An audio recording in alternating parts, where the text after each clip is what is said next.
यह कहानी एक कल्पना है, एक ऐसी दुनिया में जन्मी जहां देवता, राक्षस, जादू और शून्य सब सिर्फ कथा की धड़कन हैं। इसमें दिखाए गए सभी पात्र, घटनाएं और शक्तियां पूरी तरह काल्पनिक हैं। इनका वास्तविक जीवन से कोई सीधा संबंध नहीं। इस कहानी का उद्देश्य केवल मनोरंजन है, इनकी किसी धर्म, संस्कृति, समाज या व्यक्ति की भावनाओं को ठेस पहुंचाना। यदि किसी घटना या चरित्र की समानता वास्तविक दुनिया से महसूस हो तो वह सिर्फ एक संयोग है।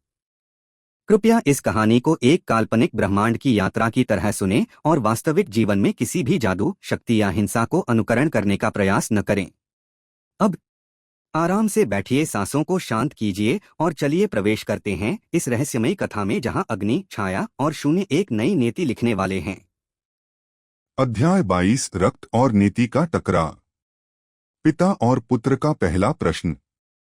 देवलोक के प्रकाशस भागार में उस क्षण प्रकाश और अंधकार दोनों चुप थे। सब तरफ हल्की चांदी सी धुंध तैर रही थी, शैवल की परछाई से निकलती हुई, जो खुद देवलोक के नियमों को धूल की तरह उड़ा रही थी। मीरा कांपकर अश्वीर के पीछे खड़ी हो गई। आर्या की तलवार आग धीमे धीमे बुझ रही थी, जैसे वह भी शैवल की उपस्थिति से डर रही हो। सातों देवन्यायकर्ता घुटनों पर थे, पहली बार किसी ऐसे अस्तित्व के सामने जो देव नहीं, देवों से परे था। और उस भयावह शांति को शैवल की आवाज ने चीर दिया। तुम मेरी राह में थे। पिता का दावा। अश्वीर ने आंखें ऊपर उठाईं, धीरे, बहुत धीरे, जैसे उसके भीतर दुनिया की सबसे भारी चीज टूट रही हो। तुमने उसकी आवाज कांपी, पर उसमें आग थी। मेरी जाति को मेरी राह में होने के कारण मार दिया। शैवल की परछाई हल्की सी हिली, जैसे वह मुस्कुरा रहा हो। हाँ, क्योंकि उनकी शक्ति मेरी सत्ता से नीचे और तुम्हारी सत्ता से ऊपर थी। मीरा रो पड़ी। तुम पिता हो, तुम अपने ही लोगों को कैसे मार सकते हो? शैवल, भावनाएं कमजोरों के लिए होती हैं। आर्या का क्रोध अब उसके चेहरे से बहने लगा। और प्यार? प्यार भी कमजोरों के लिए है। शैवल, प्यार फैसले बिगाड़ता है। शैवल की मंशा, भविष्यवाणी का पूरा अर्थ। अश्वीर, भविष्यवाणी में क्या लिखा था? शैवल ने उत्तर दिया, तुम दो लोगों की शक्ति लिए हुए पुत्र, एक जो प्रकाश को नष्ट कर सके और एक जो छाया को अधीन कर सके। मीरा ने सुना और स्तब्ध रह गई। शैवल, तुम इस दुनिया के दो नियमों का अंत हो, सत्ता और प्रकाश, और इसी कारण मैं तुम्हें चाहता था। अश्वीर, चाहता था या नियंत्रण करना चाहता था?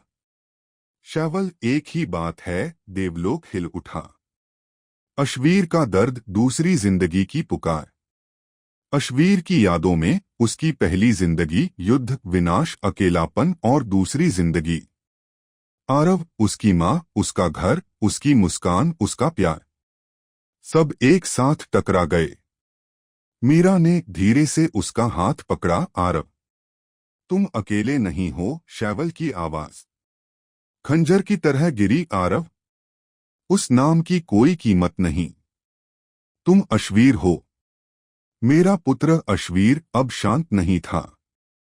मेरी दूसरी जिंदगी तुम्हारे आदेश से नहीं बनी।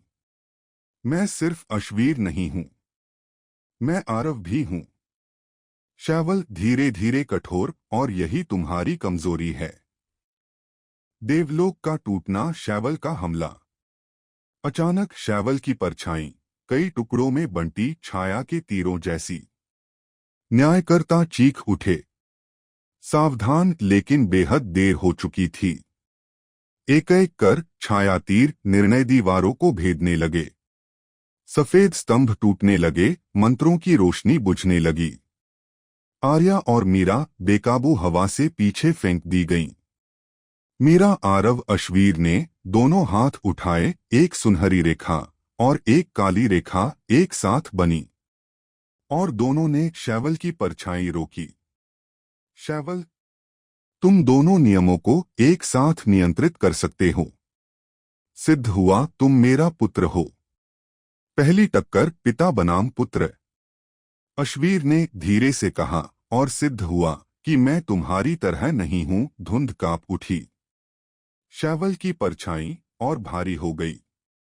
दिव्य न्यायकर्ता अश्वीर, ध्यान रखो, वह असली शरीर नहीं है। यह केवल उसकी आत्मा की छाया है। मीरा की आंखें फैल गईं। तो अगर यह इतनी शक्तिशाली है, तो उसका असली शरीर आर्या अकल्पनीय होगा। अश्वीर ने अपनी उंगलियां कस लीं। आओ पिता। शैवल, नहीं, आज मैं तुमसे युद्ध नहीं करूंगा। तुम अभी सीखोगे, मैं बाद में आऊंगा। जब तुम निर्णय देने के लिए तैयार हो जाओगे, उस दिन या तो तुम मेरे साथ होगे या मेरे सामने, और दोनों ही स्थितियों में सहार निश्चित है। उसकी परछाई बादलों की तरह फैलकर पूरी तरह विलीन हो गई।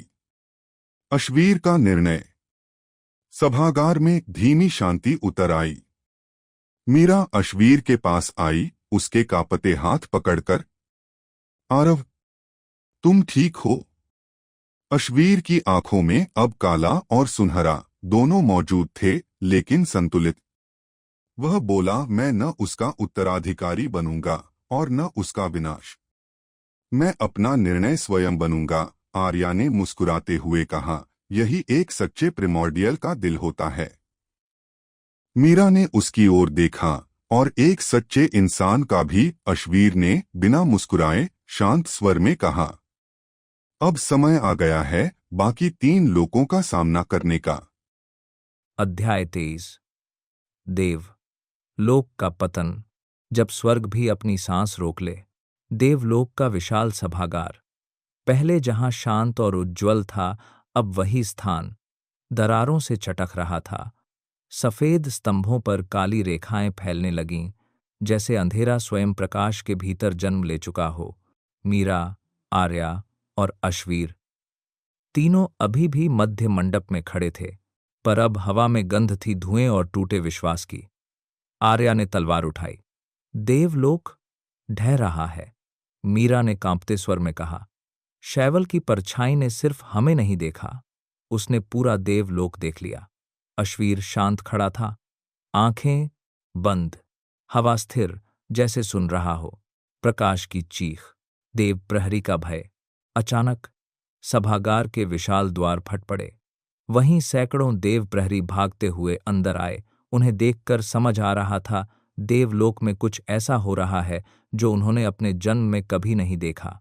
एक प्रहरी चिल्लाया, अशुभ छाया उत्तर दिशा में उठ रही है। दूसरा, प्रकाश बांधें टूट रही हैं। तीसरा, देव राजगृह खाली कराया जा रहा है।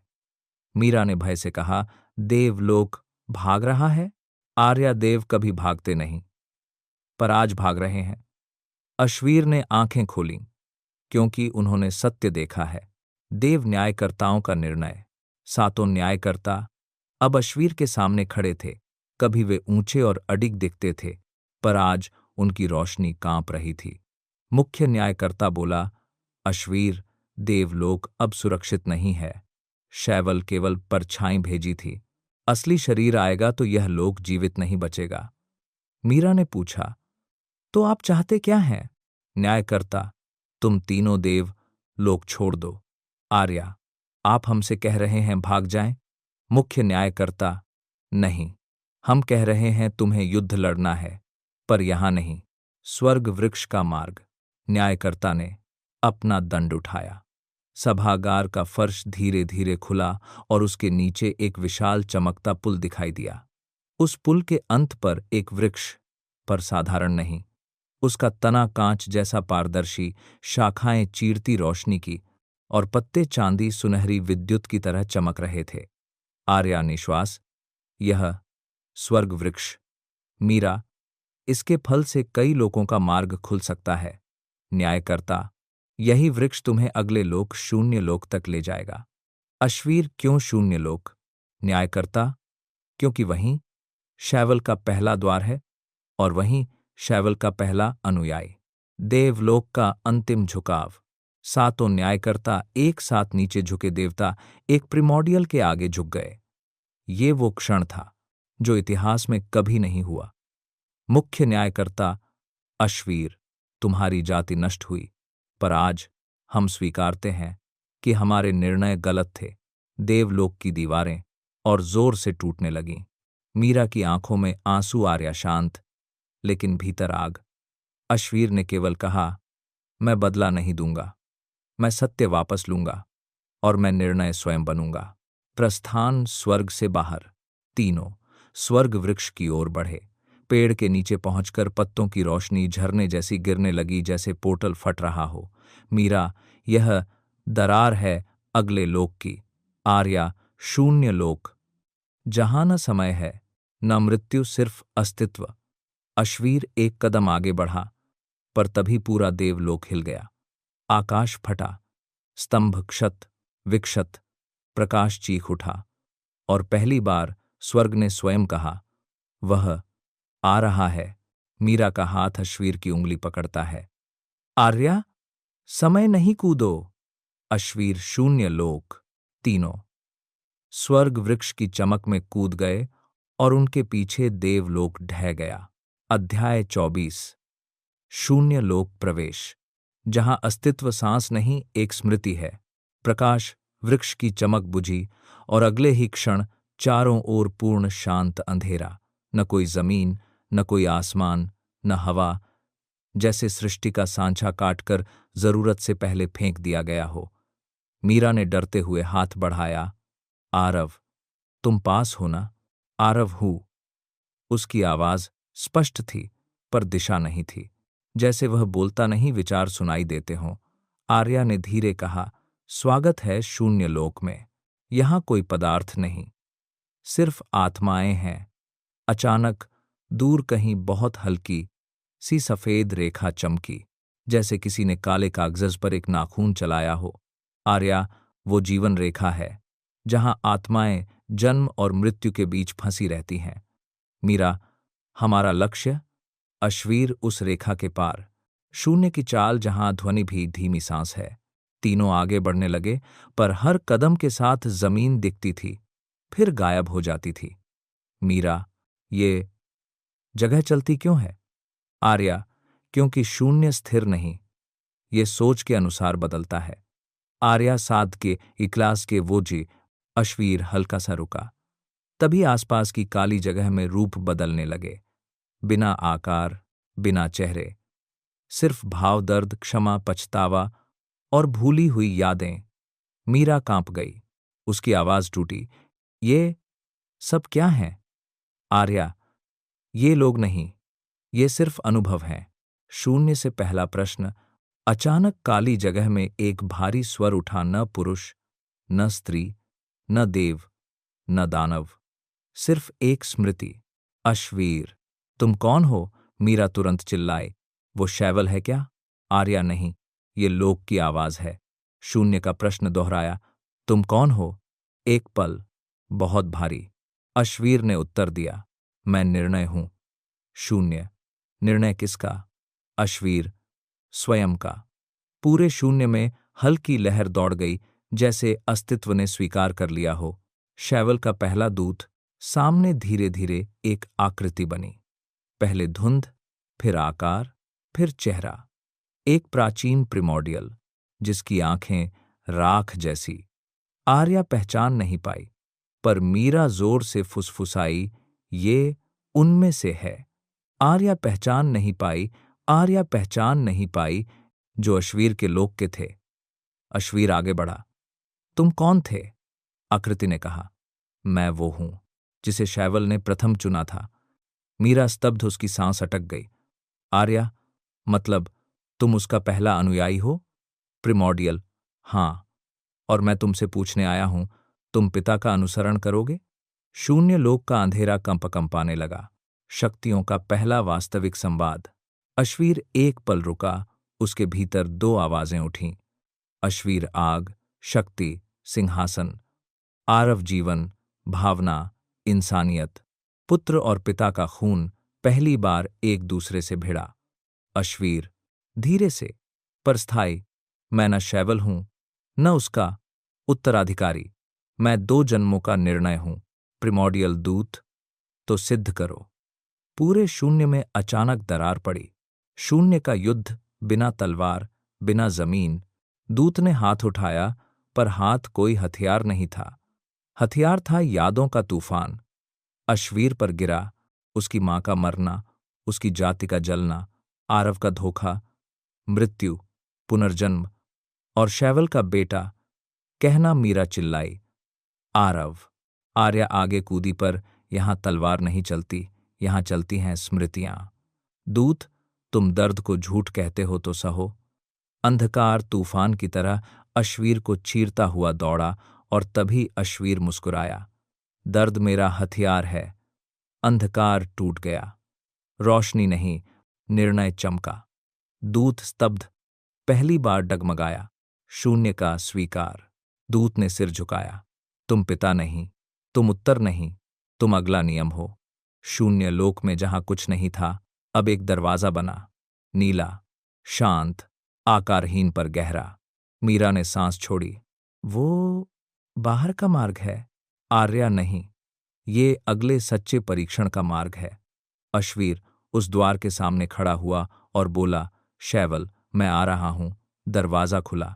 अध्याय 25। शून्य लोक का हृदय, जहां सृष्टि, देव और प्रिमोडियल सब एक ही जगह नंगे हो जाते हैं। शून्य लोक का दरवाजा नीले, धुंधले प्रकाश में धीरे धीरे धड़क रहा था। न कोई दीवार, न कोई चौखट, बस एक गोलाकार, तरल सी रोशनी जो काले शून्य के बीच में स्थिर खड़ी थी। अश्वीर उस दरवाजे के ठीक सामने खड़ा था। उसकी आंखों में काला और सुनहरा दोनों रंग एक साथ तैर रहे थे, मानो दो आकाश एक ही शरीर में कैद हों। पीछे मीरा, जिसकी हथेलियां ठंडी पड़ चुकी थीं, और आर्या, जिसकी अग्नि तलवार इस लोक में भी हल्की लपट छोड़ रही थी। आर्या ने धीमे पर ठोस स्वर में कहा, यह दरवाजा सिर्फ रास्ता नहीं है, यह शून्य लोक के हृदय का द्वार है। अंदर जो है वह केवल जगह नहीं, यह निर्णय का मूल है। मीरा ने कांपते हुए पूछा, अंदर सिर्फ शैवल के दूत हैं या खुद शैवल भी? आर्या, शैवल खुद तो नहीं, पर उसकी इच्छा जरूर होगी, और कई बार इच्छा शरीर से भी ज्यादा खतरनाक होती है। अश्वीर के होंठ हल्के से हिले। मैं खाली भागने नहीं आया हूं। अगर यह हृदय है तो यही से सारी सच्चाई निकलेगी। उसने मीरा और आर्या की ओर मुड़कर देखा। तुम दोनों अगर पीछे हटना चाहो तो अभी मौका है। मीरा की आंखें फैल गईं। तुम ये कैसे बोल सकते हो? मैंने तुम्हारा धोखा देखा है, तुम्हारी मां का खून देखा है, तुम्हारी जाति का अंत देखा है। अब क्या मैं दरवाजे पर लौट जाऊं? आर्या ने धीमे, दृढ़ स्वर में कहा, मेरी आग तुम्हारी स्मृति की ढाल है। अगर तुम अंदर अकेले गए तो या तो संहारक अश्वीर बाहर निकलेगा या कुछ भी नहीं। मीरा ने उसकी बात पर कांपती मुस्कान दी। और मेरी आत्मा तुम्हारे आरव को पकड़ कर रखेगी। भले तुम भूले, मैं नहीं भूलूंगी। अश्वीर की आंखों में एक क्षण के लिए गर्माहट की हल्की चमक आई, बिल्कुल बहुत हल्की। फिर उसने मुड़कर नीले दरवाजे में कदम रख दिया। तीनों एक साथ शून्य लोक के हृदय में प्रवेश कर गए, जहां कुछ भी नहीं, फिर भी सब है। अंदर आते ही उनके पैरों के नीचे से जमीन गायब हो गई। न कोई गिरना, न कोई उड़ना, बस एक एहसास कि शरीर होकर भी शरीर जैसा कुछ नहीं है। मीरा ने घबरा कर कहा, आरव, मैं देख नहीं पा रही। आर्या, यहां आंखों से कुछ नहीं पा रही दिखता, यहां सिर्फ आत्मा के रंग दिखते हैं। धीरे धीरे आसपास की काली जगह में हल्की हल्की रेखाएं बनने लगीं। पहली सुनहरी, दूसरी सफेद, तीसरी नील, काली और चौथी गहरी रक्त लाल। आर्या ने तुरंत पहचान लिया, ये चारों लोकों की धाराएं हैं। देव लोक का प्रकाश, आध्य लोक की आत्मा, रेखा शून्य लोक की गहराई और दानव लोक की रक्त ऊर्जा। मीरा तो शून्य लोक के हृदय में चारों लोकों की नसें चलती हैं। आर्या, हाँ, यही वह जगह है जहां से निर्णय निकलते हैं और भविष्य की धाराएं मोड़ी जाती हैं। अचानक एक पांचवी रेखा उभरी, न सोने जैसी, न सफेद, न नीली, न लाल। वह शुद्ध काली थी, पर भीतर से हल्की सुनहरी चमक लिए। मीरा का दिल जोर से धड़का। यह कौन सी रेखा है? आर्या नहीं पता। उसने अश्वीर की ओर देखा, पर इसका रंग तुम जैसा है। शून्य की परीक्षा, देव बनाम प्रिमोर्डियल। शून्य की गहराई से अचानक एक दृश्य उभरा, जैसे किसी ने अदृश्य पर्दे पर एक युद्ध चिपका दिया हो। देवलोक के ऊंचे मंदिर, सफेद वज्र जैसे महल, असंख्य देव योद्धा, सफेद भाले, प्रकाश के रथ, ऊंचे झंडे, और दूसरी तरफ प्रिमोर्डियल जाति की सेना, सुनहरे वस्त्र, आंखों में अग्नि, हथियार नहीं, खालिस ऊर्जा। आकाश दो हिस्सों में बंट गया। देवों के भाले ऊपर से गिर रहे थे, न क्षमा न दया, सिर्फ आदेश। प्रिमोर्डियल हथियारों से नहीं, इच्छा से लड़ रहे थे। मीरा ने हाथ मुंह पर रख लिया। ये देवलोक और प्रिमोर्डियल के बीच पहला युद्ध है। आर्या धीरे धीरे सिर हिलाया।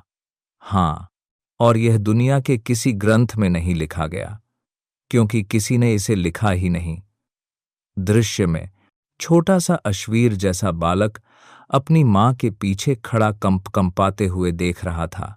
उसकी मां अग्नि के मुकुट के साथ, आंखों में अंधेरी थकान। देव सेना की ओर देखती हुई बोली, हमने तुम्हें कभी नहीं छुआ, हमने कभी तुम पर शासन नहीं मांगा, फिर भी तुमने निर्णय किया। किस अधिकार से? देवसेना के मुखिया ने उत्तर दिया, क्योंकि हमें भविष्य से भय है। और यह सुनकर मीरा की आंखों में आंसू भर गए। उसी क्षण दृश्य रुक गया। शून्य ने पूछा, अश्वीर, तुम किसके पक्ष में हो? मीरा और आर्या एक दूसरे की ओर देखने लगीं। प्रश्न सीधा था, देव या प्रिमोर्डियल? अश्वीर ने आंखें बंद कर लीं। बहुत लंबा मौन। फिर उसने उत्तर दिया, मैं किसी पक्ष में नहीं। मैं उस बालक के पक्ष में हूं जो दोनों के बीच खड़ा था। शून्य मानो मुस्कुराया हो। चारों लोकों की धाराएं कुछ क्षण के लिए स्थिर हो गईं। संहारक अश्वीर से सामना। अचानक आसपास की जगत बदल गई। अब वहां न युद्ध था, न देव, न प्रिमोर्डियल, बस दो कृतियां। एक अश्वीर जैसा अभी था, आंखों में दो रंग, चेहरा कठोर पर भीतर नरमी छुपाए। दूसरी अश्वीर का दूसरा रूप, आंखें पूरी तरह काली, शरीर पर फटी सुनहरी रेखाएं, कंधों पर अग्नि के पंख जो शांत नहीं, लगातार फट रहे थे। मीरा कांप गई। यह तुम? आर्या ने गंभीरता से कहा, यह संहारक अश्वीर है, वह रूप जो भविष्यवाणी में लिखा था। अगर तुम्हें खुद पर जीत न मिली तो यह रूप तुम्हें ही निगल जाएगा। दोनों अश्वीर एक दूसरे के सामने खड़े थे। संहारक की आवाज अदृश्य गड़गड़ाहट जैसी, तू अधूरा है, तू भावनाओं में फंसा हुआ है, तू निर्णय नहीं दे सकता।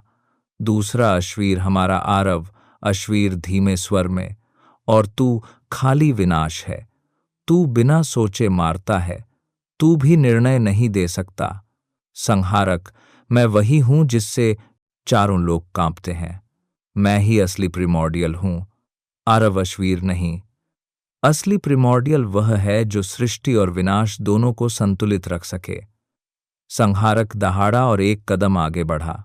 अंदर का युद्ध बिना रक्त पर जानलेवा। अचानक मीरा और आर्या गायब हो गईं। वे वहां थीं, पर इस युद्ध में उनका कोई आकार नहीं था। यह लड़ाई सिर्फ अंदर की थी, अश्वीर के दो रूपों के बीच। संहारक ने हाथ उठाया, एक ही इशारे में आसपास की शून्यता पहाड़ों की तरह टूटने लगी। उसने कहा, तू मुझे रोकेगा? आरव अश्वीर, मैं तुझे बांधूंगा नहीं, मैं तुझे दिशा दूंगा। संहारक का चेहरा भयंकर हो उठा। दिशा? मैं तूफान हूं, तेज हवा नहीं। उसने छलांग लगाई सीधे आरव अश्वीर पर। दृश्य फट गया। काली गहराई में दोनों शक्तियां टकराई। आवाज नहीं थी, पर पूरा शून्य कांप उठा। मीरा ने दूर कहीं सिर्फ एक बात महसूस की, आरव, मत हारना। आर्या की आत्मा अंदर से फुसफुसाई, अगर तुम हार गए तो सिर्फ संहारक बचेगा और हम दोनों तुम्हारे लिए भी खो जाएंगे। निर्णय। एक नया रूप। बहुत समय तक कुछ भी नहीं हुआ। फिर शून्य लोक के हृदय में हल्की सुनहरी लहर उठी। धीरे धीरे एक आकृति बनी, न पूरी तरह संहारक, न पूरी तरह आरव। उसकी आंखों में काला नहीं, काली के भीतर गर्म सुनहरी बिंदु। उसकी ज्वालाएं उग्र नहीं बल्कि स्थिर थीं। उसके पंख बड़े थे, पर उनके किनारे शांत, नियंत्रित। मीरा की सांस थम गई। यह कौन सा रूप है? आर्या आश्चर्य से, यह तीसरा रूप है, न भविष्यवाणी वाला, न देवों को दिखाया गया। यह रूप सिर्फ उसका अपना है। अश्वीर ने धीमे से बोलकर उस रूप को नाम दिया, निर्णय अश्वीर। शून्य लोक का हृदय निर्णय देता है। शून्य की आवाज फिर गूंजी, अब तुम कौन हो? अश्वीर सांस लेकर, मैं अब किसी का शस्त्र नहीं, न देवों का, न शैवल का, न भविष्यवाणी का। मैं स्वयं निर्णय हूं। चारों धाराएं उसके पैरों के नीचे आकर शांत हो गईं। देव प्रकाश, दानव, रक्त, शून्य की गहराई, आद्य रेखा और पांचवीं रेखा वही काली सुनहरी उसके भीतर समा गई। शून्य ने कहा, तो अब तुम्हारा पहला निर्णय तुम्हारा इंतजार कर रहा है। शून्य लोक के केंद्र में अब एक और दरवाजा खुला। इस बार न नीला न सफेद बल्कि रक्त सुनहरी चमक लिए। आर्या ने गहरी सांस ली। यह दानव लोक का मार्ग है। मीरा डर और जिज्ञासा के बीच, हम वहां भी जाएंगे। अश्वीर ने उन दोनों की ओर देखा। आंखों में पहली बार स्पष्ट, साफ, निर्भीक चमक। हां, क्योंकि शैवल सिर्फ देवलोक और शून्य लोक में नहीं, दानव लोक की रक्त गहराई में भी अपनी छाया फैला चुका है। उसने कदम बढ़ाया।